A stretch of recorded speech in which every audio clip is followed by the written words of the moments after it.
हाँ। देखिए गायत्री माता है, गुरु माता है, विष्णु भगवान, कुछ बोलो।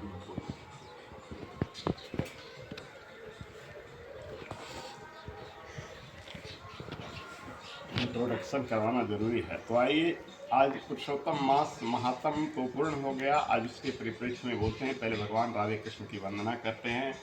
ब्रज राज कुमार बल्लवा कुल सीमंत मणि प्रसिद्ध में परिवार गणश्यते यथा पदवी मीना दवी भवे वंदे नवगण श्यामं पित कौसेवाससं सानंदम सुंदरम शुद्धम श्री कृष्णम प्रकीर्ते परम कृष्णभानुजाय विद्महे कृष्ण प्रियाय धीमहि तन्नो राधा प्रचोदयात्। ओम देवकी नंदनाय विद्महे वासुदेवाय धीमहि तन्नो कृष्ण प्रचोदयात्। श्री राधा माधवाय नमः। श्री राधा कृष्णाभ्यां नमः। बंसी विभूषितं करान् वनिर्दावात् पीताम्बरा धरुन् बिम्फलाधरोष्ठात् पूर्णेन्दु सुन्दर मुखाद् विन्नेत्रात् कृष्णात् परं किमपि तत्त्वहं न जाने। बोल कृष्ण चंद्र भगवान की जय। बोल वृंदावन बिहारी लाल की जय। कृष्ण गोविंद हरे मुरारी नारायण वासुदेव गोविंद जय जय गोपाल जय जय राधा रमन हरि गोविंद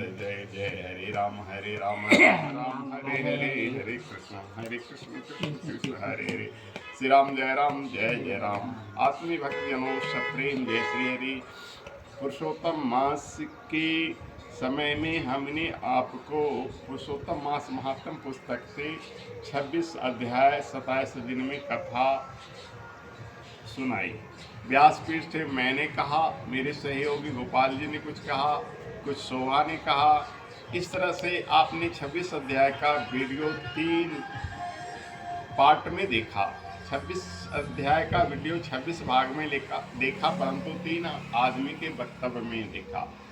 यहाँ हमारे ही स्टूडियो से 3 व्यक्ति का कथा सुनाएगा। जो आपको समझ में आया, नहीं समझ में आया, उसके लिए क्षमा करेंगे, क्योंकि तीनों की अपनी अपनी बोलने की शैली। तो आइए आज पुरुषोत्तम मास की संक्षिप्त जानकारी हम देते हैं। ये पुरुषोत्तम मास भी है, मल मास भी है, अधिक मास भी है, और इसको लौंद भी कहते हैं। 4 नाम है।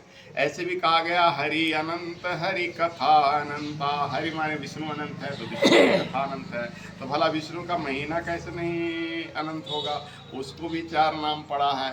तो आइए पहले 4 नाम। अधिक मास इसलिए कहा गया कि अब महीना में अधिक होता है। 12 को महीना है ना, तो ये 27 महीना के बाद आता है, तो 1 महीना अधिक आ जाएगा। जेठ में लगेगा तो 2 जेठ होगा, बैसाख में लगेगा तो 2 बैसाख होगा, आषाढ़ में लगेगा तो 2 आषाढ़ होगा। शुद्ध मास और अधिक मास ऐसे लिखा जाता है पंचांग में। तो इसलिए इसका नाम अधिक मास मानिए। पुरुषोत्तम मास क्यों कहा गया, तो इसके लिए संक्षिप्त कथा पर जान लीजिए। इसको लोग मल मास कहते हैं। मल माने होता है गंदगी पैखाना, लेटरिन। सिर्फ वही नहीं होता है, इसलिए मल मास इसको जब कहा गया तो ये चिड़क गया। किसी भी अंधरा लंगड़ा कोढ़िया काना कहो तो व्यक्ति चिड़क जाता है। भले ही वो अंधरा लंगड़ा काना कोढ़िया क्यों ना हो, उसका एक सुंदर नाम होता है। हर कोई अपना नाम का भूखा होता है। ये जान लीजिए, आप लोग इस संसार में आए हैं तो सबका एक नाम होता है, लेकिन लोग नाम को बदल देते हैं। अंधा को लोग अंधरा कहता है, लंगड़ा को लंगड़ा कहता है, काना को काना कहता है। यह बात उसको दिल से अखरता है, लेकिन वस्तुतः वो व्यक्ति वैसा होता है, इसलिए समाज को कुछ नहीं कह पाता है। लेकिन उसकी एक हुंकार, उसकी एक भूख माने हृदय की, लंगड़ा को लंगड़ा कहने वाला, अंधरा को अंधरा कहने वाला किसी न किसी दिन अंधरा या लंगड़ा होता है। इसलिए आप लोग ध्यान दीजिए कि उसके अच्छे नाम से ही बोले।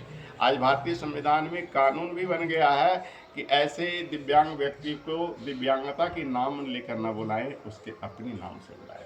वैसे ही मलमास को जब मलमास कहा जाने लगा तो मलमास को बहुत बुरा लगा। रोता रोता रोता रोता विष्णु भगवान के पास गया। विष्णु भगवान, इस कथा में आपने सुना होगा, विष्णु भगवान उसको लेके कहे कि चलो बेटा, ले चलते हैं तुमको भगवान श्री कृष्ण के पास। तो विष्णु जी का लोक वैकुंठ है, कृष्ण जी का लोक गोलोक है।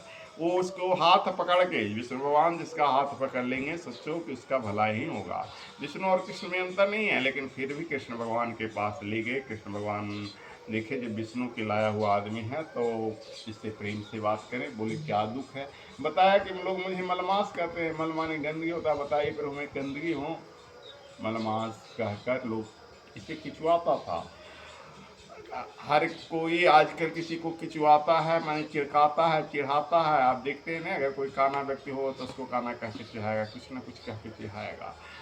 तो मलमास को ये जो चिढ़ लगी, ये बुरा लगा, और साथ ही उस मास में विवाह, शादी, घर बनाना आदि शुभ कार्य वर्जित कर दिया गया। तो इसको और बुरा लगा कि सब महीना में सब काम होता है, हमारे में काहे नहीं होगा, हम इतना काहे पापी हो गए हैं। भगवान से अपने दुख को निवेदन किया तो भगवान उसे कहे कि बेटा ठीक है, मैं तुम्हारा दुख दूर करता हूँ, आज से तुमको मेरा नाम मिलेगा। पुरुषोत्तम भगवान का नाम है। सुनिए, पुरुषोत्तम नाम पड़ गया मलमास का। अधिक मास तो अधिक होने का हुआ, मलमास यानी गंदगी होने के कारण अब यह पुरुषोत्तम मास पड़ गया। अब रह गई बात, शुरू में जो वर्जित कर दिया गया, विवाह शादी नहीं होगा तो नहीं होगा। पुरुषोत्तम नाम पड़ा तो इसको कुछ अच्छा ही भगवान दिए। पुरुषोत्तम मास में जो दान करेगा उसको कई गुना ज़्यादा फल मिलेगा, जो जप करेगा उससे कई गुना ज़्यादा फल मिलेगा। सब दिन संभोग करने वाले प्राणी अपनी पत्नी से अगर पुरुषोत्तम मास में या किसी गैर स्त्री से पुरुषोत्तम मास में संभोग नहीं करेंगे तो ब्रह्मचारी कहलाएंगे, क्योंकि पुरुषोत्तम मास में काम को वर्जित किया गया है। जैसे अन्य शुभ कामों को वर्जित किया गया है, वैसे काम सेवन को पुरुषोत्तम मास में वर्जित किया गया है। तो वैसे व्यक्ति जो जीवन में ब्रह्मचारी नहीं है, सिर्फ पुरुषोत्तम मास में ब्रह्मचारी रहने से उनको ब्रह्मचर्य का पूरा फल मिलेगा। जैसे ब्रह्मचारी भूमि पर शयन करता है, वैसे ही पुरुषोत्तम मास में पुरुषों को भूमि पर शयन करना चाहिए। किसी रोग के कारण, सांप बिच्छे के आदि के कारण अगर भूमि पर नहीं शयन करें तो शास्त्र में उसके लिए तख्ता यानी काठ का पर्यंक, पलंग कहिए, चौकी कहिए, जो काठ का हो, जो मढ़ा हुआ नहीं हो, जिसे खटिया पर वर्जित है, वो जैसे चौकी पर आप सो सकते हैं, तो ऐसा वर्णित किया गया है। तो पुरुषोत्तम मास में कोई व्रत करने से, कोई जप करने से, कोई तप करने से, कोई दान करने से आपको उसकी अनंत गुना फल मिलता है। और ब्रह्मचर्य व्रत सिर्फ मान लेने से आपको जीवन में अखंड ब्रह्मचर्य का फल मिलता है। इसलिए आज हम अपनी वीडियो के माध्यम से आपको इस शास्त्र का निचोड़ संक्षिप्त बताने जा रहे हैं, और क्या करना है क्या नहीं करना है। मांस मदिरा काम सेवन नहीं करना है, लहसुन प्याज वर्जित है। इसमें जितना पवित्रता से रही उतना अच्छा रहेगा। करना क्या है, जप करना है, दान करना है, तप करना है, पूजा पाठ करना है। नए घर नहीं बनाना है, नए वस्त्र नहीं पहनना है, नए काम नहीं करना है। बस आज इतना ही, फिर कल हम बोलेंगे। बोलो वृंदावन बिहारी लाल।